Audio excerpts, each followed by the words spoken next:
Good evening, everybody, and welcome to this latest Develop event, part of our Develop event series, which is on the positive and pitfalls of first-time management. My name is Jeremy. I'm the Alumni Programs Manager here at Newcastle, and I'll be the chair for this evening. On to the topic of this evening's event. Being a manager is a fairly common experience across many different sectors, careers, and industries, but being a manager requires very different skills and expectations dependent on what job you're going into, what industry you're in, the time of life, and a variety of other factors.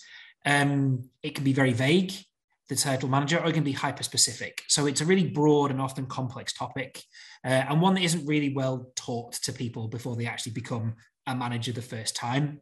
And it can be an intimidating prospect going from somebody who was part of a team to leading a team. So hopefully our speakers here this evening will bring personal experiences, insight to the topic, and provide you just a bit of insight and knowledge about what it's like as you step into that management role in the first instance. So without further ado, I'm going to ask our three speakers to introduce themselves. So if I'm going to go to Lauren first. Thanks, Jeremy. Hello, I'm Lauren Bethan. I was at Newcastle between 2008 and 2012 doing a business management degree, and I'm back at the moment doing a master's in coaching and mentoring. And since I graduated, I've been developing as a human resources practitioner and now work for a company called Jackson Hogg, who are a people services provider working in STEM. Thank you. That's great. Thanks, Lauren. And Finn, to you next. Thanks, Jeremy. So my name's Finn. I graduated from Newcastle in 2016 for the first time from English literature. I then continued at Newcastle doing a school direct PGCE in secondary education, which I finished in 2017. And since then, I've been working in a secondary school as an English teacher. So that's almost 5 years, which is slightly terrifying. And at the moment, I'm working as second in department in the English department. So yeah, that's me in a nutshell. Great, thanks, Finn. And finally, to yourself, Charlie, as well. Hi everyone, so I'm Charlie Young. I graduated with an MSc in International Marketing in 2016. Straight from university, I started work with a charity as part of the Rank Foundation's Time to Shine programme, and that essentially places individuals with a certain skill set in charities to fill an organisational gap, so in my case, marketing. From there, I went on to higher education, so I was working for Newcastle University Business School, and then the University of Chester. So I've had a number of different roles, including my own first time manager experience as a digital marketing manager, which was actually at the beginning of COVID. So as you can imagine, it was quite a different role to be taking on during a pandemic. Especially with its digital focus. I then went on to be a web manager at the university as well, and I'll be pulling on those experiences to give you insight into management. I'm currently a promotion specialist with the Forestry Commission, and that's part of the Woodland Creation Programme, so focus on all things tree planting and promoting the wider benefits of woodland. Great, thanks very much. And hopefully we should have a really productive hour.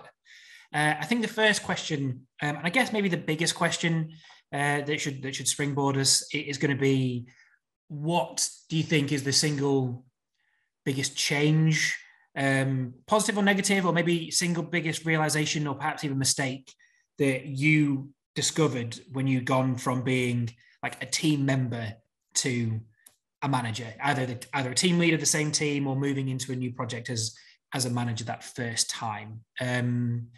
I'm going to ask Finn first, just because you're at the top of my screen. Yeah, no worries. Yeah, I've been thinking about this, and I think there's so many things that I could say for this question, but I think the biggest difference, and something that I'm still kind of noticing now, and this is, I had my first promotion in January of 2020. Which was a hilarious time to get a promotion. Little did I know what was going to happen around the corner. But from then, even to now, so 2 years on, I think the biggest thing is constantly being privy to both sides of what's going on. So, there'll be instances where I'm part of making decisions, but then at the same time, I'm very much involved, I can overhear conversations from people who perhaps might not be very happy with the decisions that have been made, or more questioning. And I think not always being able to share all of the information about why certain decisions have been made, for whatever reason, that was really hard at first. And I think the way that I kind of still deal with that now, when it does, sometimes happen, is trusting that every decision is made for a reason, and that information will be revealed in time. So I think having trust in the decisions that have been made, and that everyone will realize and appreciate why they've been made in time, can help with that, I think. So yeah, as I say, there's so many things that they could be an answer to that question, but that's kind of the biggie, I think, that's still 2 years on. Sometimes is a bit of a roadblock, I think. So yeah, I don't know if anyone else has any similar experiences to that. I'm sure you do, but yeah. I'm just going around my screen. So Charlie, to yourself, I guess if the same sort of question, and any follow-up from what Finn mentioned about that kind of adjustment as you become a manager the first time. Yeah, I think for me, the biggest learning curve is I'm quite a sort of can-do person, and taking on certain projects and that kind of thing was something that I was always really keen to do. But when you're a manager, that's not just affecting your workload anymore. So that was quite a big thing for me, because having that sort of, yes, we can take it on, and learning more about the people who are working under you, and sort of balancing sort of their learning skills and how they deal with workload, was sort of the initial curve for me, I guess, because I very much came into the management position in the pandemic, when we all started working from home for the first time, and really wrapping my head around that way of working, where, our desktop was in our living room at the time, and that kind of thing, was really quite a big shock to my system, I guess. And I think the advice from that really is just, when you do start out, make sure that you're having those conversations with people about workload, what's coming in, especially if you're in a situation where you're not with the people, so you can't actually see them struggling, if they are struggling. And I think for me, that was the biggest sort of shock to my system, I guess. And something I had to quickly learn was just saying no to people, based on a wider workload, I guess, than my own. Yeah, I think that's a really good point. It's something we'll come on to, which is how do you delegate? Because it's very easy to I'll just do all of the work, when you've got a team of 5 people who are then under-resourced. Lauren, to yourself, sort of finally for this first question, what was kind of the biggest transition hurdle that you found? I think for me, it's that often if you find yourself in a line management role for the first time, you can find that often you're managing people who you were previously in a team with, and that you might have been building really strong friendships with.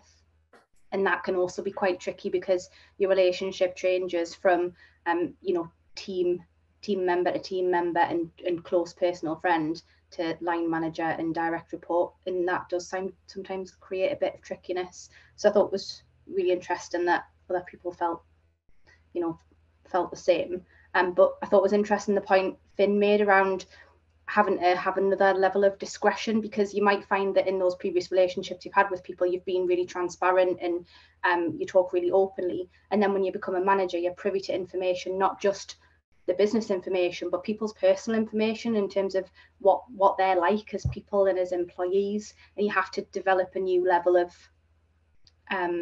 discretion, really, and that can be a new skill to learn for lots of people. Yeah, you've touched on the exact kind of follow-up question that I was about to ask, which is great, which was how do you manage, or how do you cope with that transition if you're moving in team from being a team member to being a leader of that team? So I guess is exactly what you said, which is how do you make that adjustment to line managing people that you either may have been friends with once, may still want to stay friends with, which I don't necessarily think is always possible.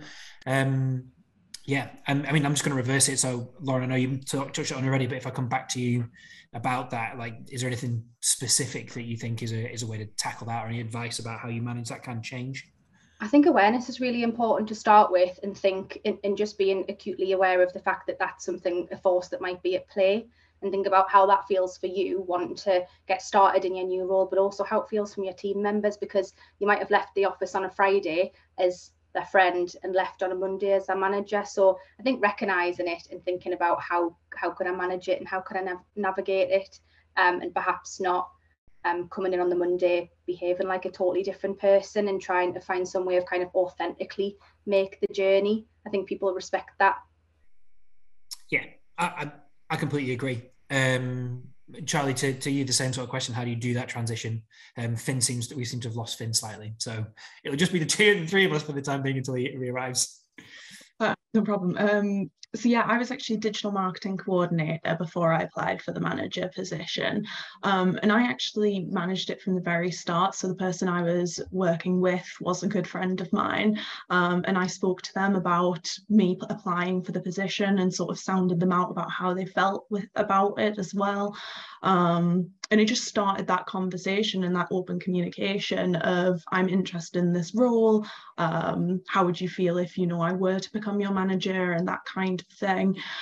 So I started early on in that conversation because they were a good friend of mine. And yeah, being in the position, I guess, was a bit weird at first. And I think, like Lauren was saying, there's no transition. You don't come in and you walk around as if you're a completely different person. Yes, you're in your different position, but I think there's times where you can still be friendly and a friend, but also times where you do have to be a manager. And I think as long as you put those sort of places in, whether it's, your one-to-one where you're feeding back more closely as a manager and about their work and that kind of thing, versus where you're just having a general team chat and that kind of thing. So it's just setting those barriers, I guess, as well from your personal side of things.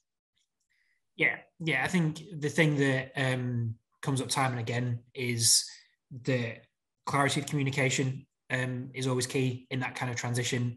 What did I read? It's like, know which hat you're wearing when you're talking to the people that you're talking to, and be aware that sometimes, especially in a bigger team, your friendships might not survive that transition for whatever reason, and that's okay. It's a tough thing to deal with, but you have to be okay with that sometimes you can't continue those processes along, and just make it clear to people that sometimes you're having to wear the managerial hat and you're not out to get them as an individual or as a personal slight. You're making a comment and feedback as a manager, versus sometimes when you're making a more informal and relaxed comment as a person that you're friends with.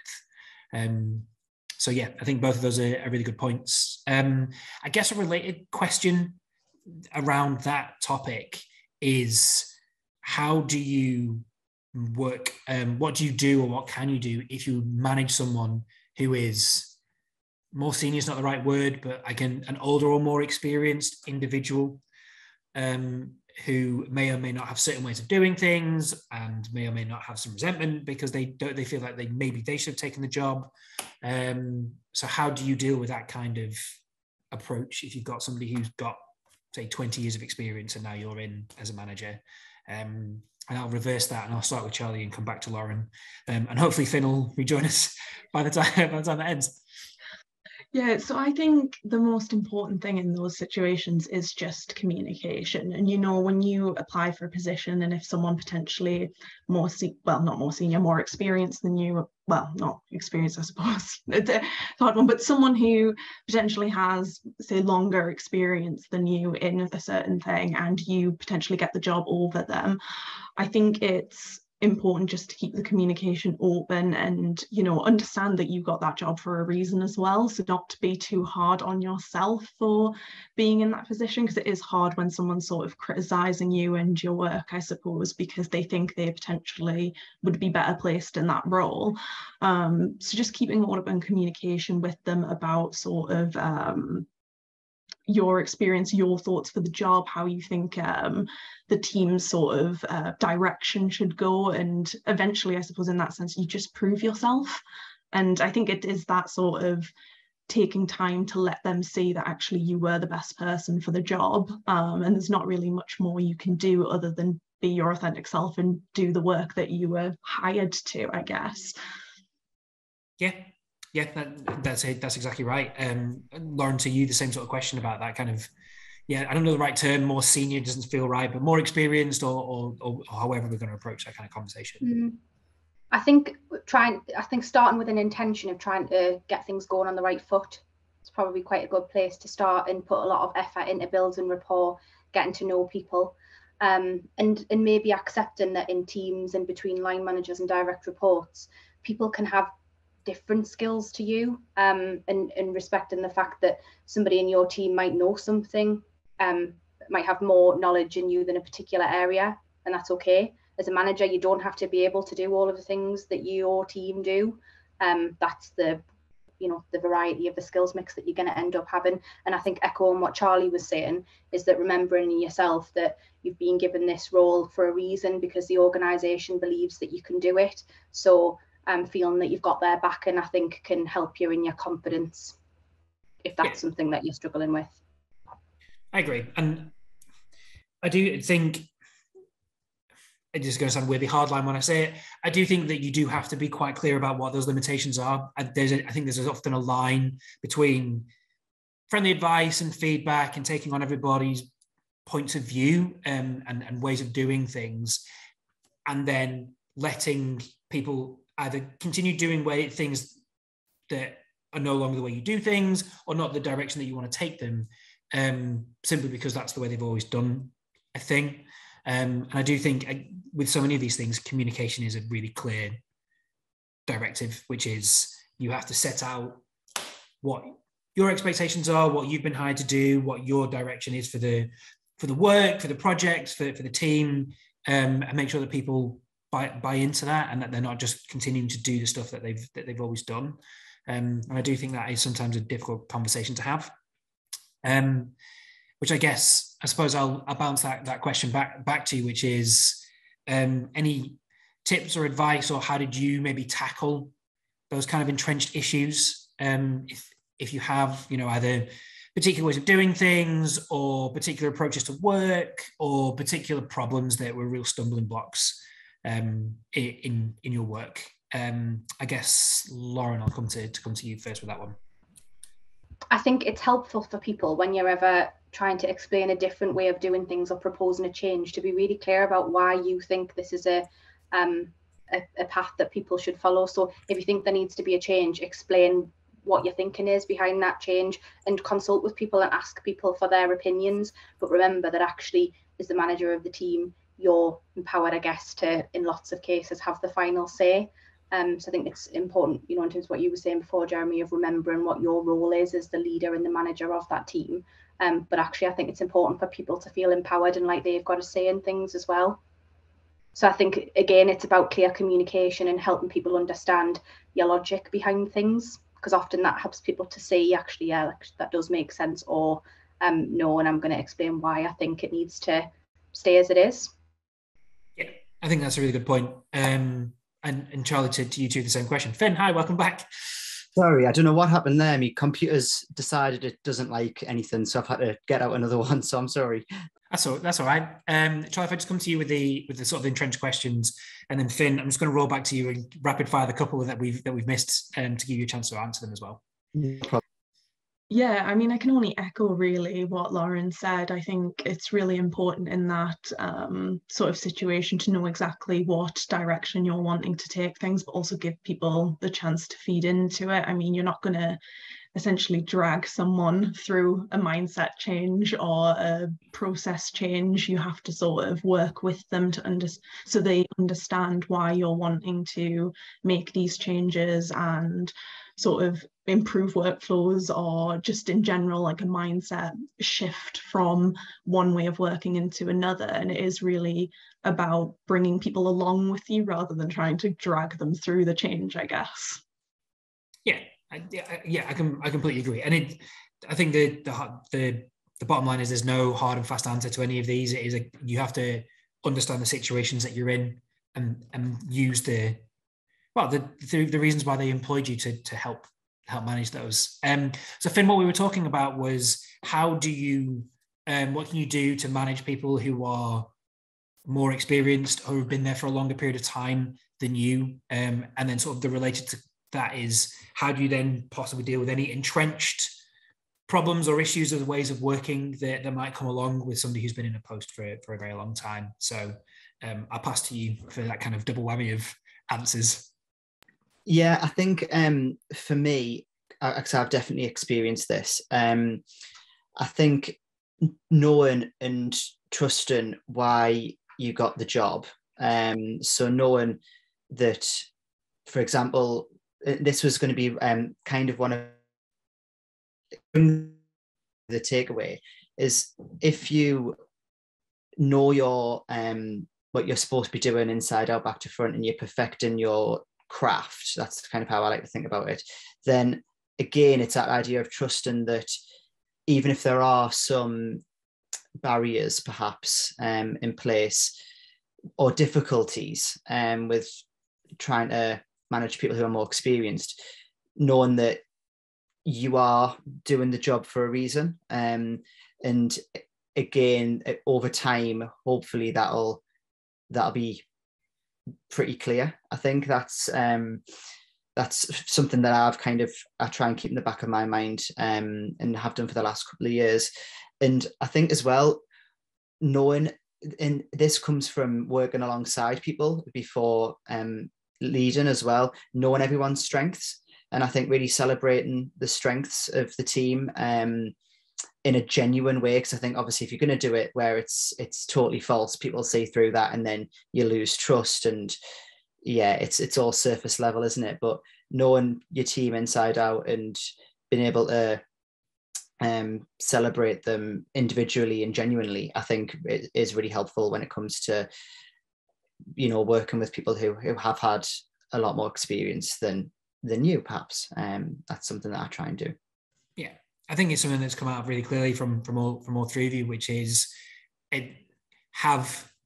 faith might not be the right word, but trust and believe in yourself. You were hired to do that job for a reason. Your institution, your place of work, put their trust in you because they think you're the best person to do that job, and so actually that's what you're there to do.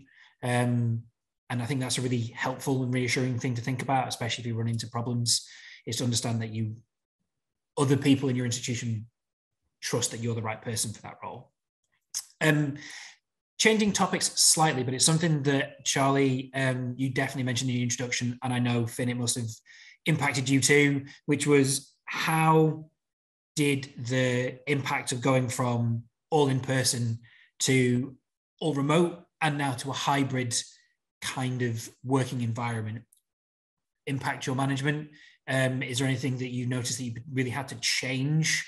And maybe any tips of, if you're going to become a manager now in this, I hate to use the term post-COVID because it's not, but in this new hybrid world of working that you think is different, or is a specific, you should think about this now kind of question. Charlotte, I'll come to you first because I know you did mention it in your intro. Yeah, so I actually just got the manager position and then we went into lockdown. So I technically started at home. But I think the most important thing is, because for us, we weren't really a digital setup organisation at the time. We all had only just started getting teams together, and we never really had virtual meetings or that kind of thing. And I think it was just setting up those sort of initial points of contact. So I had team chats on the go where people could just drop a message in if they wanted a normal chat during the day, or all my regular one-to-ones, things like the fact that my team knew they could just call me, that open door policy, even though you didn't technically have a door they could get into. I think they're just really important things, and just making sure people knew you were there to talk to, I think, was the most important thing to do, because it can be so isolating working from home, and you have to be really conscious of that and just checking in how people are feeling and if the workload is okay and those kinds of things. So what you typically would do, but just making sure you go out your way to do it when it's virtual, because you can't necessarily see how things are affecting them in person. Yeah, I think that's a really good point. Finn, to you too, because obviously it must have been interesting to be a manager and as a teacher in that process. Yeah, I think for me, because I had been in my role where I was assistant leader in English at that point. I had been doing that for a couple of months before the pandemic, but I think a lot of Charlie was saying there with getting used, it's what you would do in person but online, and was very much tied up with actually learning to teach online as well as learning to support and lead online was pretty much went hand in hand for me, I think. But I think another thing with that is also being very mindful of your well-being and workload, as well as the team's well-being and workload as well, because I think when we were working from home, that barrier, this goes without saying, doesn't it? But the barrier between work was very was something we wanted to be very mindful of, that people weren't just working 24/7 and tied to the laptop because you could, and because that barrier was kind of blurred. So I think that was an extra layer from the pandemic of making sure that people were coping with workload and well-being, whilst also having to rely on technology at the same time. So it's very complicated, and looking back now, I'm not really sure how we did it, but it's certainly something that's kind of going forward is something to be mindful of, just generally, even if we don't end up in a lockdown again. So yeah. Great, thank you. And Lauren, to yourself as well, about sort of managing now in post-COVID / hybrid working. Yeah, I first became a manager in 2016. So I've managed in the real world, IRL, and whatever the letters for virtual world are. I think when you're managing people virtually, you have to be mindful that you don't get to see some of the same non-verbal cues as you do when you're actually in person in a room with people. So you can't see perhaps somebody who looks a bit tense, or somebody who looks a bit stressed and anxious, or perhaps even upset. Personally, I would find it a lot easier to hide my emotions if I was sitting on camera versus in a room with someone who knows me quite well. So I think you've got to sometimes make it quite explicit when you're asking people if they're okay, and saying, are you okay? Because I can see that you've got a really high workload, or you don't sound like you perhaps normally do. And that means that you do have to put extra effort into getting to know people quite well, so that you can see those small signs that something's perhaps not quite right. But it does take a different skill and a different type of effort. Yeah, I agree. And I think like the personal anecdote is that I was a relatively hands-off manager before COVID hit, because you could see people in the office and you could kind of pick up on, Lauren, as you were saying, body language of when people might be struggling or if they're having an off day.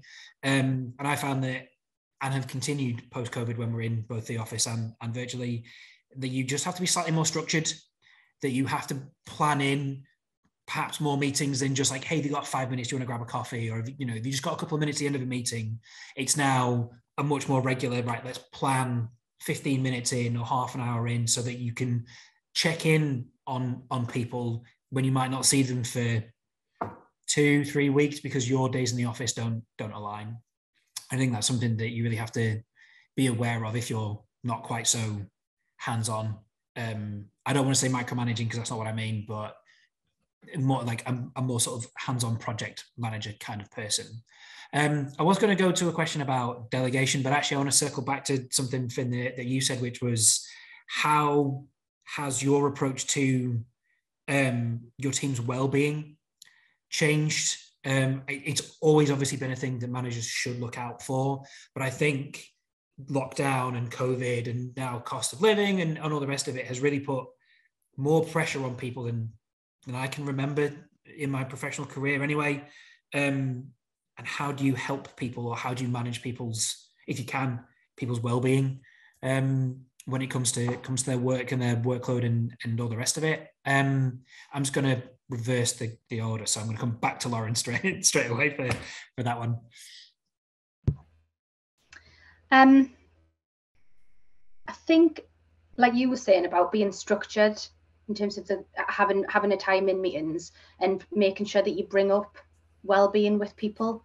asking them what support they need and what you could reasonably and practicably put in place for them, and making sure that they know that you're there to support them. But again, Finn made it quite clear that as managers, you can sometimes end up shouldering a lot of the pressure, and you really do have to think about decompression strategies for yourself as a manager as well, and thinking about actually where can I go for support in my organisation if I'm supporting others. So from your HR people, or from other team managers, or the people that you report to. That would be my advice.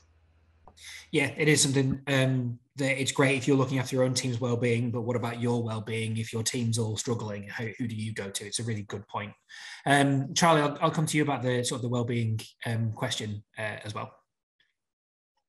Yeah, I think just to reinforce that, really, it's about communication and having those open channels with your team, scheduling the time in to talk to them. But yeah, explicitly asking, how they're doing, and making sure there's time for a little bit of a chat as well as just work. I think it's very easy to lose sight of how beneficial it is just to talk to someone. And I think it's really important for managers to make themselves available for that talk. And yeah, just being open, having that conversation and making adjustments where you can, and flexibility. Yeah, I think flexibility is a really good watchword to have when it comes to these sort of things. There's no one size fits all approach for anybody. Finn, to you last, I know that you brought it out, but for wellbeing, what has your approach been? Yeah, I think being in a school, obviously, and being in the role that I'm in, very much in the department. I'm not on senior leadership or anything like that. I'm very much on the ground. So I think I'm in quite a lucky position whereby simply being attentive and, scoring something I try and do is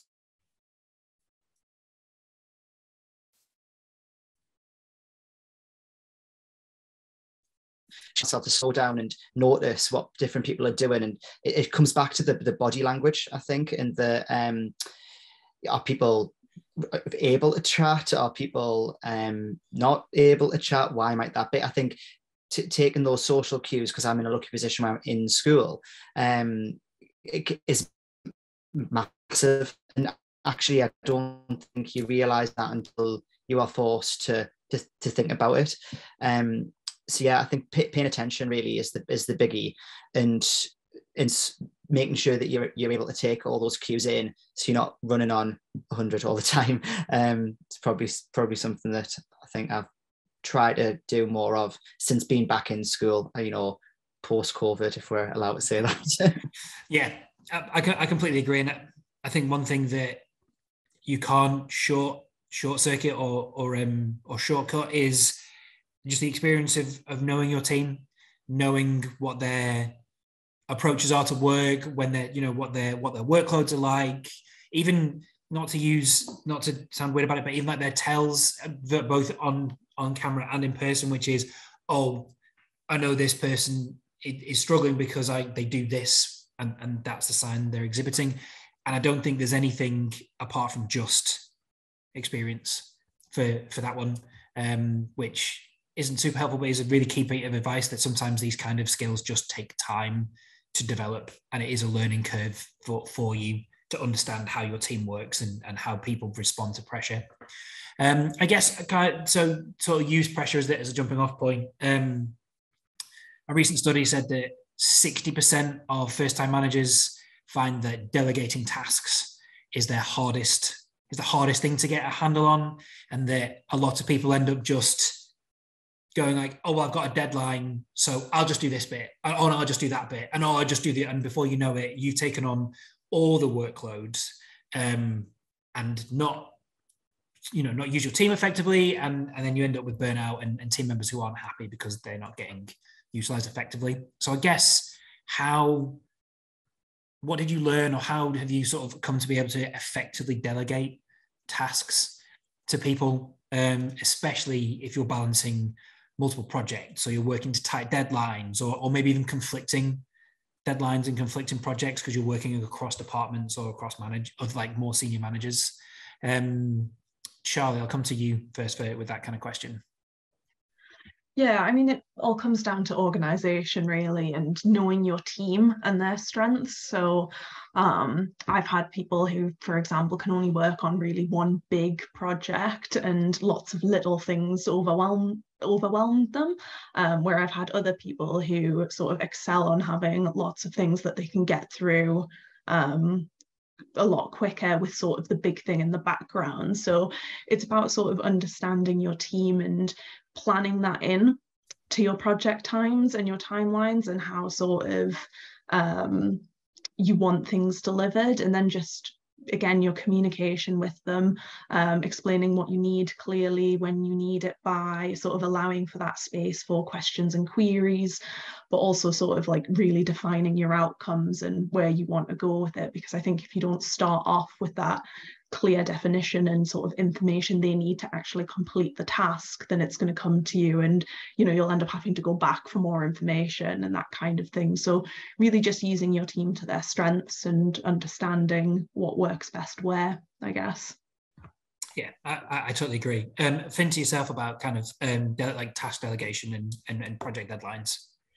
Yeah, I mean, I was just making some notes there, and the first thing I wrote down was knowing the team specialisms, because I think that's it, isn't it? Totally. I think if you're gonna delegate, especially if it's something you struggle with, which is definitely was something I struggled with massively. Actually, again, it comes back to slowing down and observing and working out what are different people really good at, but also especially with is in teaching, where perhaps something I might be asking someone to do is work on a new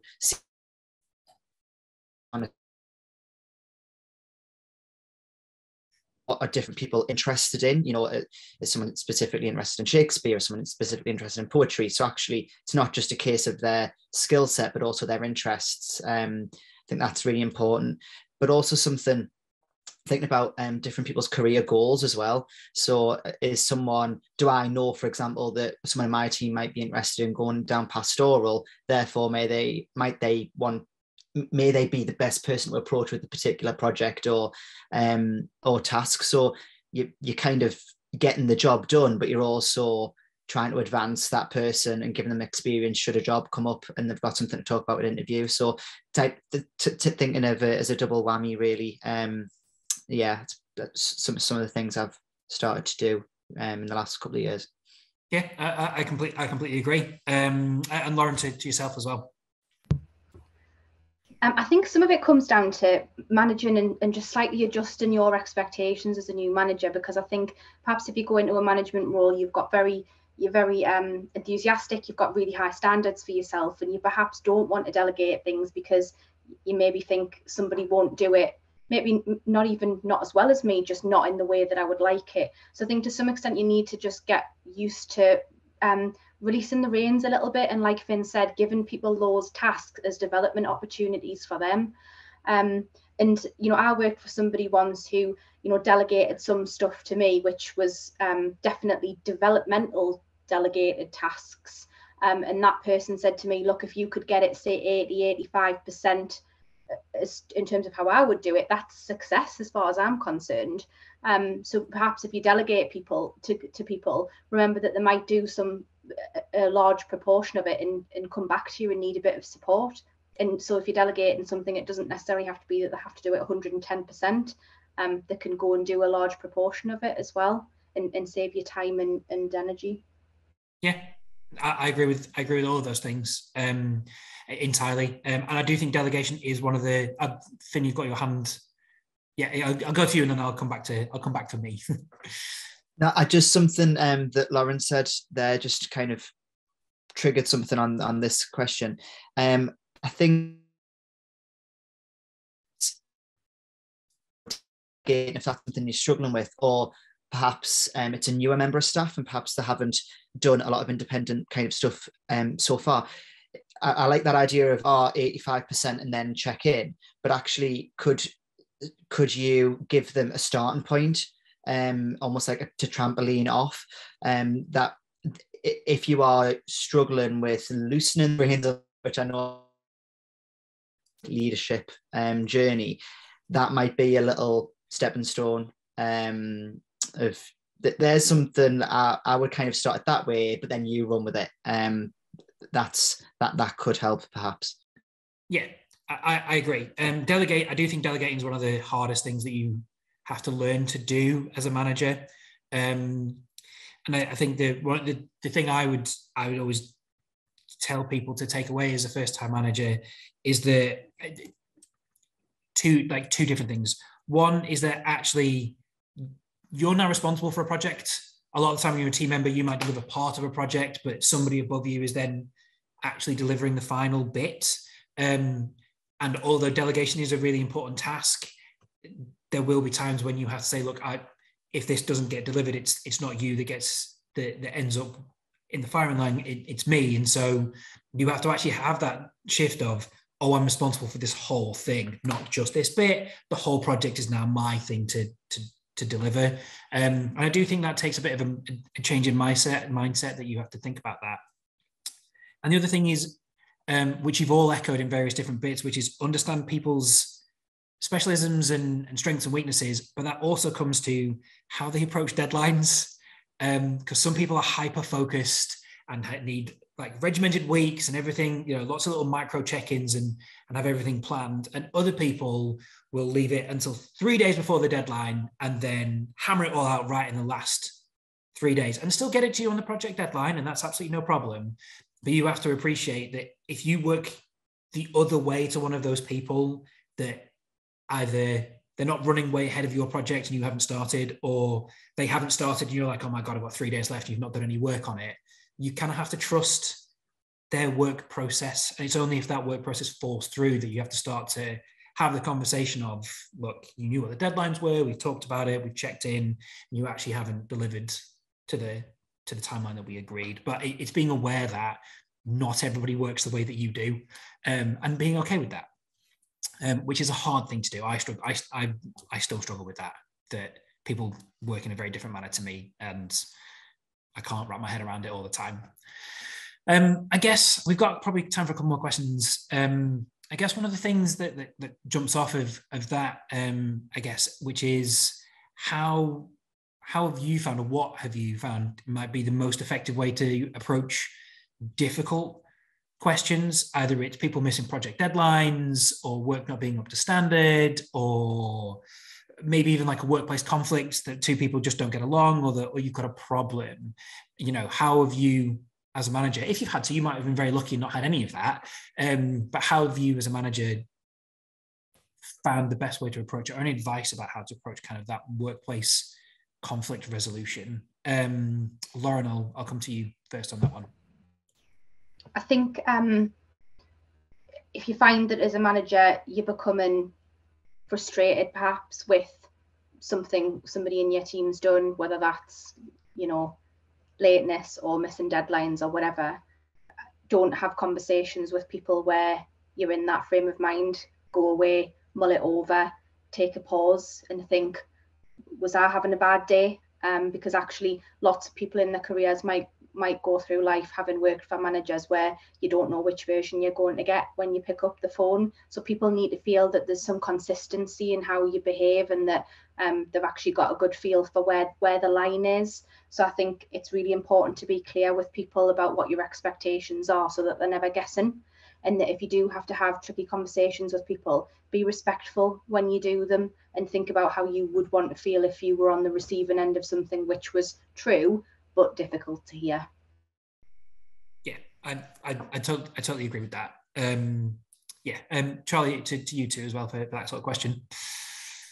Yeah, I mean, I can only echo that importance of thinking about how you would feel on the other end of the conversation, and just sort of being sensitive in the way you're communicating, but keep it serious. That's not the situation then to joke around as a pal. And you do just have to have the difficult conversation, but have it sensitively and make sure it's in the right place, and just communicate with them and see as well, like, if there is anything you can do for them, if it's something that's not particularly working, or if they're dealing with something that potentially you didn't even know about. And it's just about having that initial open conversation about what's going on and how you can better support them. How can you adapt what's going on sort of in the whole workplace that would help them. And then go from there, really. It is really quite difficult to pinpoint one thing, because, you know, every situation is different, but it's about that listening and adapting to what they're saying and being flexible as well where you can. Say if it was something that was just the way they were receiving work, or if it was a conflict because of two bodies were just clashing in the team because they have different working styles. And, you know, listen to everyone in those scenarios and sort of try and work out that medium for everyone. Yeah, I think that's a really good point. That yes, I echo both of those things. And Finn, to you as well about sort of conflict resolution or workplace, those kind of difficult questions. Yeah, I mean, I'm lucky in that I haven't had to have any particularly difficult conversations yet. So I'm kind of approaching this as what would I do. I think the first thing is, and this is very similar to what Charlie was saying, to be fair, but don't assume anything. I think sometimes, for whatever reason, you may have a viewpoint about a particular person and think, well, and that really perhaps is going on, or perhaps maybe there's something that you haven't considered that is worth talking about. And I think communication, it all comes back to communication, doesn't it? And not dictation. I think that's one thing. But then another thing as well is, I would hope that the first time someone have a difficult conversation as a manager or a lead, most managerial experience, so asking for help. I think if it was me, I would go straight to my manager and say, look, this is the situation. I'm going to have a difficult conversation. What would you do? Because I think sometimes, and I certainly felt like this, you get a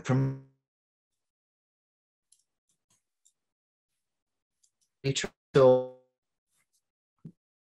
asking for help from people who've had experience surely is a good starting point if you feel like you're stuck. And I think that's what I would do in that situation, to be honest.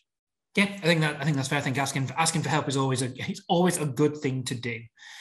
Lauren, you've got your hand raised.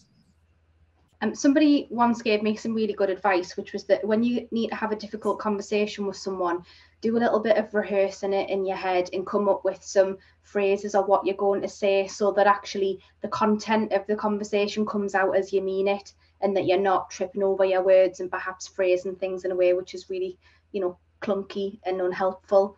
So just having a few of the, you know, perhaps just role playing it like on your drive into work or whatever, and then at least you know that the language that you used actually was intentional and was cautious, rather than shooting from the hip, I guess. Yeah, I guess the stuff that you've all said, I completely agree with. And I think I echo a lot of the sentiments. It's ask for help, but also ask for like almost a neutral view.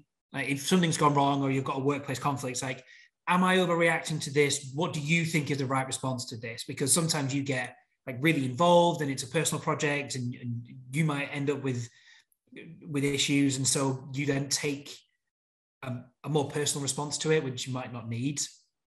I really like, Lauren, what you said, which is give yourself some time. But I think the opposite side is true. You don't want to surprise the person you're going to talk to with this. Is like, oh, we need to talk about this right now, and give them no chance to think about it, because they'll have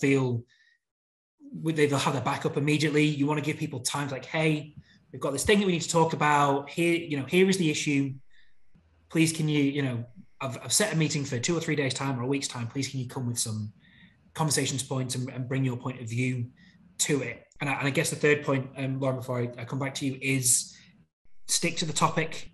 And nobody likes getting negative feedback. Nobody likes feeling like they're in trouble or that the finger is being pointed at them. And almost everybody will take some of that personally, because that's just human nature. You just take it personally if you think you're in trouble.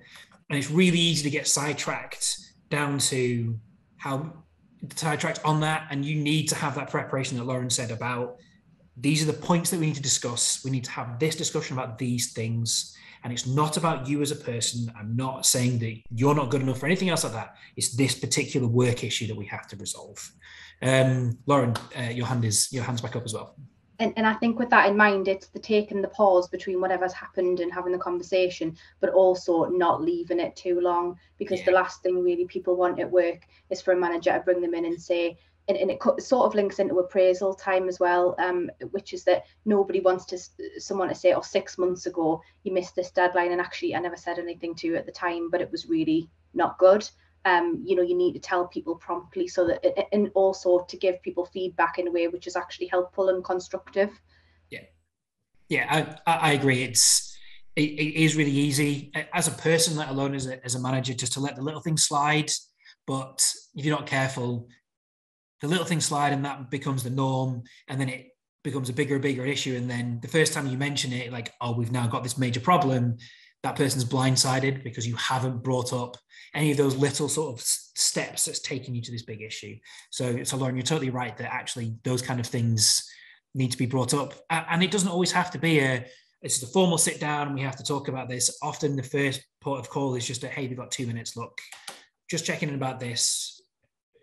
And you're all right, Charlie and Finn, you both said it. You don't know what people are going through. They might be like, oh, my kid's sick and I just haven't had time to get to it. I'm really sorry, it won't happen again. And that's fine. We've got time for one more really, really quick question, which is a bit of a role reversal one, which is, how do you make your team a place people want to work in, or maybe how do you make you a person people want to work for? And this is less about like teams maybe that you've inherited or teams that you've been promoted in, like from internally, but how do you create a team ethos so that people reply and go, oh, that looks like a good team to work for. That looks like a good person to be managed by. Is it like a particular piece of advice or a particular sort of takeaway you think, oh yes, you can do this and it really helps? Finn, I'm going to come to you. Yeah, no worries. This comes back to what I was saying before, and I think for me, I'd like to think that in the early days, my focus was always about being the best teacher I could possibly be. So coming back to perfecting my craft, and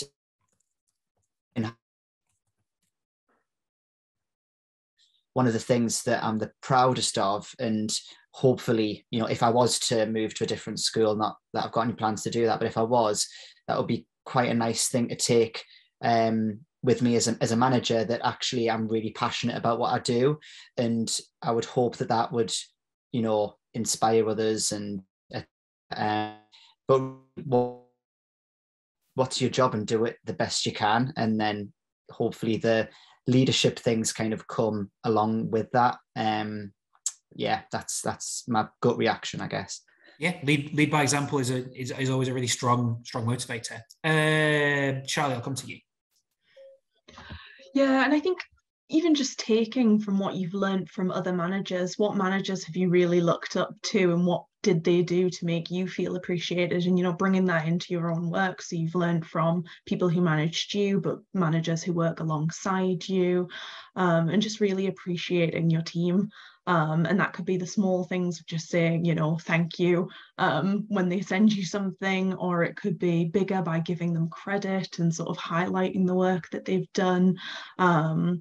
And just, I think the most rewarding thing about being a manager is sort of getting the best out of your team and seeing them come together and work together for the same goals, but seeing each member succeed in their own way, because everyone has different goals. And I think, just working in that environment and creating that environment where everyone does really feel like a team is just super important. And I think hopefully makes people feel valued and part of something that's maybe a little bit bigger than themselves as well. And they can see how they've influenced what you're doing and what your team's doing.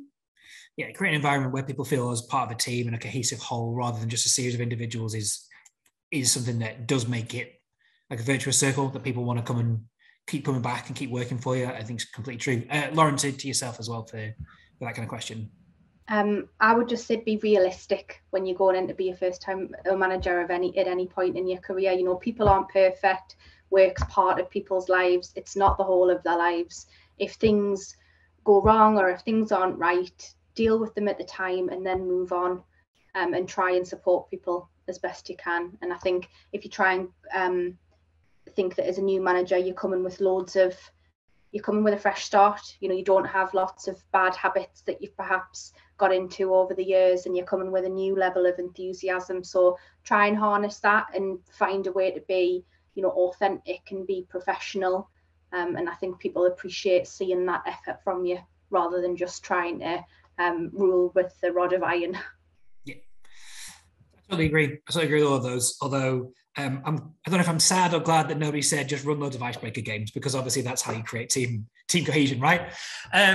Okay, we've got a couple of minutes, so just really quickly, if you had one takeaway piece of advice or one like top tip for a first-time manager, what would that be? Charlie, I'm going to come to you first.